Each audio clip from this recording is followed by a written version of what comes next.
कि दिल्ली में high court जज तो SC ST के बन गए, बाकी राज्यों में भी बन रहे हैं, लेकिन बार काउंसिल ऑफ दिल्ली और बार काउंसिल ऑफ इंडिया सहित बाकी और देशों के सारे बार काउंसिल्स में SC ST के लोग जो प्रेसिडेंट या सेक्रेटरी या मेंबर नहीं बन पा रहे हैं। और दिल्ली में तो ये इतिहास है इस बात का कि 1961 में बार काउंसिल ऑफ दिल्ली बना हुआ है, तब से आज तक SC और ST कैटेगरी का एक भी व्यक्ति मेंबर, सेक्रेटरी, प्रेसिडेंट वगैरह आज तक इलेक्ट नहीं हो पाया है।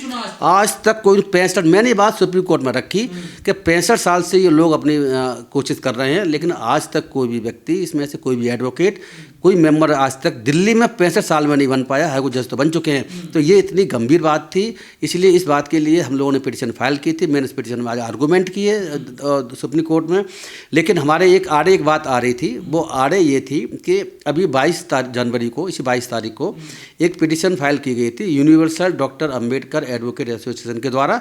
उसमें उन्होंने सेम मांग की गई जो मांग हमने की है, सेम मांग की गई थी। तो उसमें लेकिन सुप्रीम कोर्ट ने वो पिटीशन इसी 22 तारीख को डिसमिस कर दी थी और उन्होंने कह दिया था कि भाई इसमें तो अमेंडमेंट की ज़रूरत है रिजर्वेशन देने के लिए SC ST कैटेगरी के लोगों को। जब तक अमेंडमेंट कानून में नहीं हो जाएगा तब तक रिजर्वेशन नहीं दिया जा सकता। उन्होंने बात डिसमिस कर दी थी और ये बात वकील ने वहाँ पर मान भी ली थी। लेकिन हमारे केस का जहाँ तक सवाल है, हम इस केस में पूरी अपनी तैयारी के साथ गए थे। आज हमारे साथ में कम से कम 22, 24, 25, 30 एडवोकेट भी सुप्रीम कोर्ट में प्रेजेंट थे। हमने उसमें आर्गूमेंट किए और सुप्रीम कोर्ट को ये कन्विंस करने की कोशिश की कि जो आपका जो ऑर्डर पहले हुआ है वो ऑर्डर ठीक नहीं हुआ। और ठीक इसीलिए नहीं हो पाया क्योंकि उस वक्त उस पिटीशन में संवैधानिक जो प्रोविजंस हैं, एडवोकेट एक्ट के प्रोविजंस हैं, वो प्रोविजन ढंग से आपके सामने रखे नहीं गए हैं, जिसकी वजह ऐसा ऑर्डर हो गया है। मैंने उनसे ये भी कहा कि जब 65 साल से दिल्ली जैसे एक बड़े स्टेट में और प्रॉस्परस स्टेट में एक भी व्यक्ति का इलेक्ट ना हो पाना, ये बताता है कि यहाँ पर अपने बलबूते पर ये लोग जब तक रिजर्वेशन ना हो ये इलेक्ट नहीं हो सकते हैं।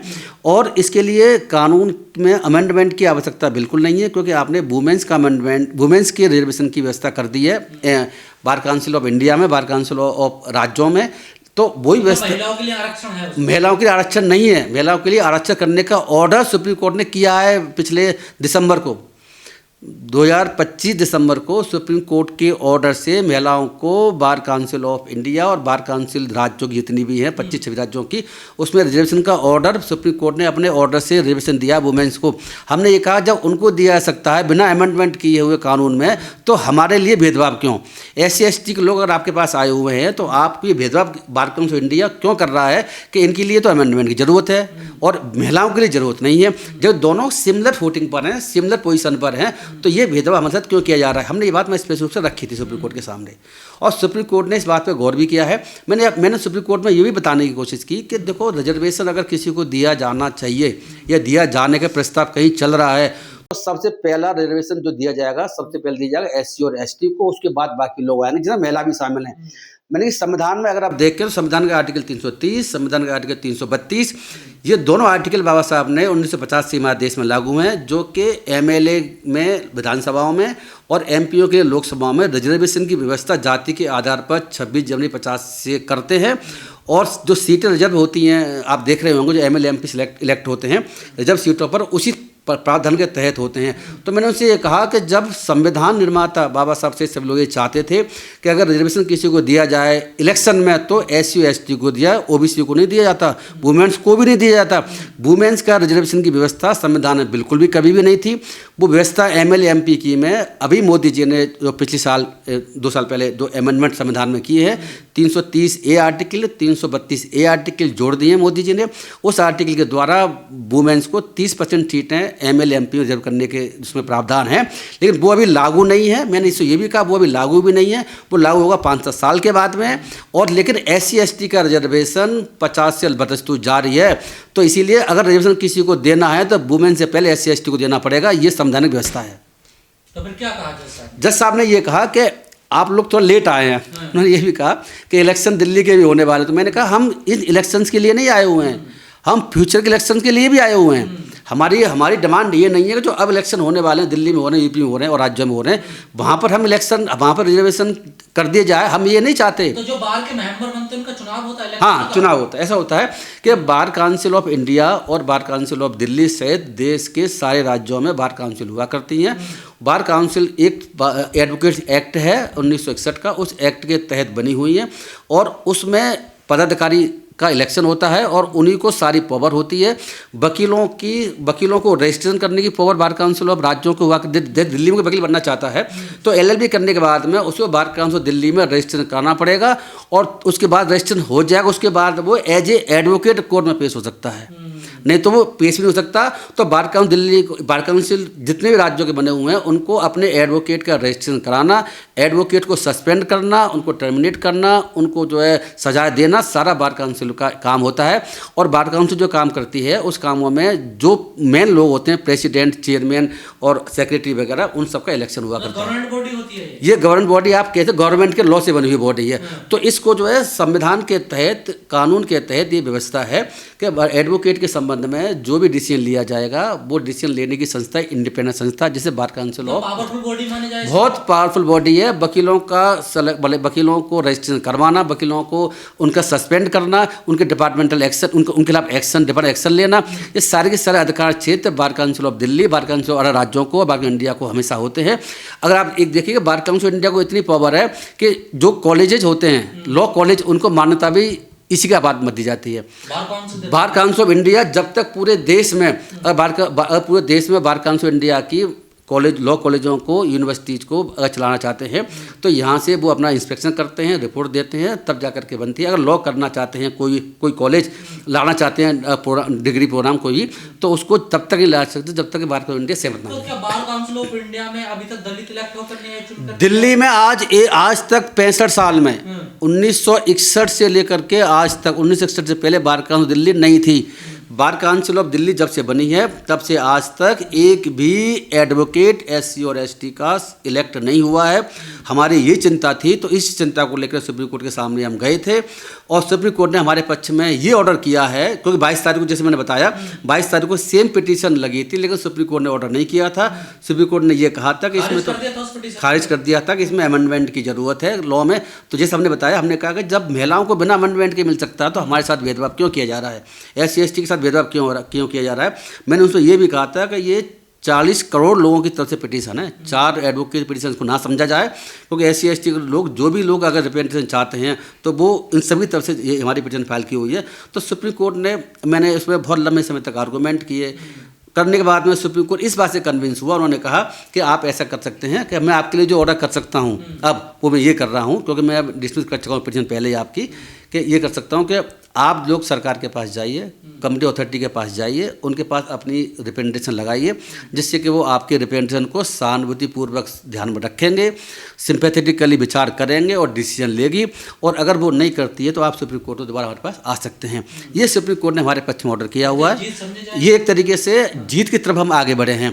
पूरी तरह से जीत नहीं है और पूरी तरीके से हार भी नहीं है, लेकिन हमारी पिटीशन डिसमिस पूरी तरह से नहीं हुई है। हमें अवसर दिया गया है, अब उस अवसर का, उस ऑर्डर का हम जो है इस्तेमाल करेंगे और जो बार काउंसिल ऑफ इंडिया और भारत सरकार के पास लॉ में अमेंडमेंट करने के लिए हम रिप्रेजेंटेशन 2-3 दिन के अंदर फाइल कर देंगे, तैयारी करने के बाद में, और फिर 20 से 25 दिन का वेट करेंगे मुस्लिम, और विदिन 1 मंथ हमारी कोशिश है कि ये पिटीशन दोबारा सुप्रीम कोर्ट के पास ली जाएगी, जिससे सुप्रीम कोर्ट से कह सकें आपके ऑर्डर के करने के बावजूद भी इन्होंने कोई डिसीजन नहीं लिया है, तो इनसे कहा जाए कि रिविजन दिया जाए या आप अपने ऑर्डर से रिविजन ग्रांट करें। ये हमारी कोशिश रहेगी। सर, जैसे आपने कहा कि 65 सालों से कोई भी नहीं बना, तो क्या इसमें SC ST चुनाव भी नहीं लड़ते थे या फिर लड़ते थे? ये लड़ते थे चुनाव, लेकिन उनको वोट जनरल वाले और लोग OBC वाले वोट नहीं देते थे, इसीलिए वो इलेक्ट नहीं हो पाते थे। अब आपको पता है कि जो बार काउंसिल ऑफ इंडिया और बार काउंसिल ऑफ बाकी राज्यों के चुनाव बड़े महंगे चुनाव हैं।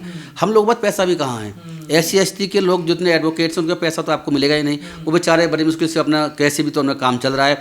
तो वहाँ पर मैं बता रहा हूँ कि जो इलेक्शन लड़ते हैं वो करोड़ रुपये खर्च करते हैं, ये इतना महंगा इलेक्शन है। अब इसमें आरक्षण हो जाएगा तो फिर वो मजबूरी बन जाएगी। उन सीटों पर SC ST के लोग रिजर्व कैंडिडेट खड़े होंगे तो उनका फिर इलेक्शन भी वो जीतेंगे, वो वही खड़े हो सकते, जैसे ML MP का होता है, ML सेम इस तरीके से यहाँ करने की व्यवस्था करी गई है। और मैंने उनसे एक बात ये भी कही, मैंने कि आपने जो आरक्षण कर दिया 30% वुमेन्स के लिए, उसमें वुमेन्स के लिए SC ST वुमेन्स के लिए स्पेशल क्यों नहीं किया? ये तो इस तरीके से इनडायरेक्ट रूप से आपने 30% रिजर्वेशन जनरल को दे दिया है, 30% आरक्षण, क्योंकि जब मेल नहीं आ सकता इलेक्ट होकर के तो फीमेल SC ST की आगे से जाएगी, ये सिंपल सी बात थी। जब कोई नहीं आया तो फीमेल भी नहीं आई। कोटे में कोटा होना चाहिए, कोटे में कोटा तो वो अलग बात थी। तो हमने उनसे ये भी कहा था। तो देखो हमारी बात उन्होंने बड़ी मैं बताऊँ आपको अच्छा रहा हम लोगों के लिए। हमारे रास्ता कुछ खुला हुआ है, हम इस रास्ते का इस्तेमाल करेंगे और अगर ज़रूरत पड़ेगी तो हम जो जल्दी से ही जो लॉ मिनिस्ट्री में जो राम मेघवाल साहब हैं और बाकी और जो लोग उनसे मिलने की कोशिश करेंगे और अपनी डिमांड रखेंगे सरकार के पास में। जिस तरीके से यूजीसी का नया रेगुलेशन बना हुआ है SC ST OBC के संबंध में और लोगों के संबंध में, मैं इस पर बाद में क्लियर करूँगा। तो इसी तरीके से हम उनके पास सरकार के पास दोबारा से जाएंगे और जाने के बाद में कोशिश करेंगे हमारे फेवर में सरकार अमेंडमेंट एक्ट में, एडवोकेट एक्ट में कर दे। सर ये तो हो गया बार काउंसिल ऑफ इंडिया का जो चुनाव होता है, लेकिन जजों की जो नियुक्ति है उसको खूब लेकर तो चल रहा कि SC ST का आरक्षण होना चाहिए। देखिए जैसे हाई कोर्ट सुप्रीम कोर्ट में नहीं है ना आरक्षण। नहीं आरक्षण हाई कोर्ट सुप्रीम कोर्ट में बिल्कुल भी आरक्षण नहीं है, ना कभी था ना आज तक है। और लेकिन डिस्ट्रिक्ट कोर्टों में आरक्षण होता है, उसमें जितनी हम लोगों की आबादी है SC ST के लोगों की उनको आरक्षण मिलता है। लेकिन ये आरक्षण सुप्रीम कोर्ट हाई कोर्टों में नहीं मिलता। मैं आपको एक बार बता दूं, सुप्रीम कोर्ट और हाई कोर्टों के जजों का अपॉइंटमेंट की प्रक्रिया डिफरेंट है। कॉलोनियल सिस्टम तो 1991-90 के बाद शुरू हुआ है, उससे पहले भी व्यवस्था अलग थी। उस व्यवस्था के तहत सरकार ने अभी तक रिजर्वेशन की व्यवस्था उस पर नहीं करी है। हम लोग उसकी भी डिमांड कर रहे हैं किसी तरीके से उसमें आरक्षण की व्यवस्था हो सके, क्योंकि उसमें जब तक आरक्षण नहीं होगा तो SC ST के लोग उसमें सेलेक्ट उसमें डिस्ट्रिक्ट कोर्ट तक तो है आरक्षण की व्यवस्था, वो किस आधार पर हाई कोर्ट सुप्रीम कोर्ट में क्यों नहीं है सर? देखिए ऐसा है कि ये सरकार ने शुरू से ऐसी व्यवस्था कर रखी है, क्योंकि मैं आपको बता दूं कि संविधान में आरक्षण की व्यवस्था नौकरियों में है। तो जज भी नौकरी वाला काम है, जज भी नौकरी करता है, नीचे वाला डिस्ट्रिक्ट जज लेवल के जजेस होते हैं और सुप्रीम कोर्ट हाई कोर्ट के जजेस उनको भी नौकरी करते हैं। तो ये सोच करके मुझे लगता है कि हाई कोर्ट सुप्रीम कोर्ट बहुत हायर अथॉरिटी है, उसके लिए रिजर्वेशन की व्यवस्था नहीं होनी चाहिए, ऐसा सरकार के दिमाग में रहा होगा। और हम लोगों ने बहुत ज़्यादा प्रयास भी नहीं किए, हम लोगों ने बहुत ज़्यादा प्रयास भी नहीं है कि सुप्रीम कोर्ट हाई कोर्ट में भी आरक्षण की व्यवस्था होनी चाहिए। मैं आपको चैनल की बात है एक बात और बता दूं कि एक तो हम लोगों में लॉ के संबंध में भ्रांतियाँ, गलतफहमियाँ पैदा हुई हैं।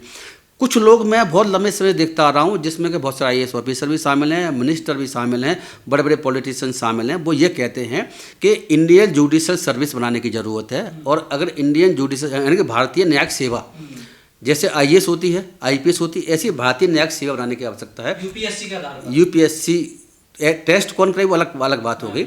ऐसा होता है ऑल इंडिया सर्विसेज हैं इस देश में, सिर्फ एक तो IAS है, एक IPS है और एक इंडियन फॉरेस्ट सर्विस है, थोड़ी 3 सर्विसेज हैं। इंडियन जुडिशल सर्विस को ऑल इंडिया सर्विस बनाने के लिए संविधान में अमेंडमेंट हो चुका है आज से 40 साल पहले करीब, लेकिन अभी तक सरकारों ने वो नहीं बनाया है, क्योंकि वो जो नहीं बनाया है उसके लिए जो सरकार और हाई कोर्ट में सारे हाई कोर्ट सरकारों में सहमति नहीं बन पाई है, इसीलिए इस पर डिसीजन आज तक नहीं लिया गया है। लेकिन हमारे लोग, बहुत से लोग ये कहते हैं, गलतफहमी का शिकार हैं, उन्हें लॉ पता नहीं, संविधान की व्यवस्था पता नहीं। वो कहते हैं कि भारतीय न्यायिक सेवा यानी इंडियन जुडिशल सर्विस बन जाएगी, उस स्थिति में क्या होगा कि हाई कोर्ट में और सुप्रीम कोर्ट में जज हमारे अपॉइंट हो जाएंगे। उन्हें ये नहीं पता कि वो जो भारतीय न्यायिक सेवा बनेगी, अगर बनती भी है तो वो अपर जिला जज की भर्ती के लिए बनती है, डिस्ट्रिक्ट जज की भर्ती के लिए बनती है। हाई कोर्ट जजों भर्ती के लिए इसमें कोई व्यवस्था नहीं है।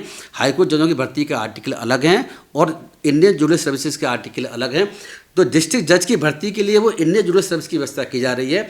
जैसे कि अभी तक क्या होता है देश में कि राज्य स्तर पर जजों की भर्ती होती है डिस्ट्रिक्ट कोर्ट में, यूपी का अलग, दिल्ली का अलग, महाराष्ट्र का अलग, वहाँ का अलग।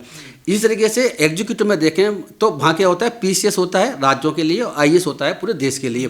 तो IAS जैसी संस्था बनाने की ज़रूरत है। तो वो संस्था हाईकोर्ट जजों का हाईकोर्ट जजों के लिए भर्ती के लिए नहीं बन रही है। जो इंडियन जुडिशल सर्विस बनेगी वो सुप्रीम कोर्ट हाईकोर्ट जजों की भर्ती के लिए नहीं बनेगी, वो डिस्ट्रिक्ट जज की भर्ती के लिए बनेगी। इसीलिए लोगों को गलतफहमी है, उससे कुछ फर्क पड़ने वाला ज़्यादा है नहीं है, वही बनी भी नहीं है। तो लेकिन मेरा जहाँ तक सवाल है, जहाँ तक मैं समझता हूँ कि सुप्रीम कोर्ट हाईकोर्ट में जब तक SC ST जजों को रिजर्वेशन नहीं मिलेगा, अपने बलबूते उनका कोई जो है उसमें सेलेक्ट नहीं करता है। आपको ये पता है कि कॉलोनियल सिस्टम के तहत भी जो भर्तियाँ हो रही हैं वो सरकार ही करवा रही है और जजेस करते हैं। अपने लोग ना सरकार में ज़्यादा हैं, ना अपने लोग जो है ना हाईकोर्ट सुप्रीम कोर्ट कॉलेजियम में, इसीलिए SC ST के जजों वकीलों को रिकमेंडेशन नहीं की जाती है, वो भर्ती नहीं हो पाती है।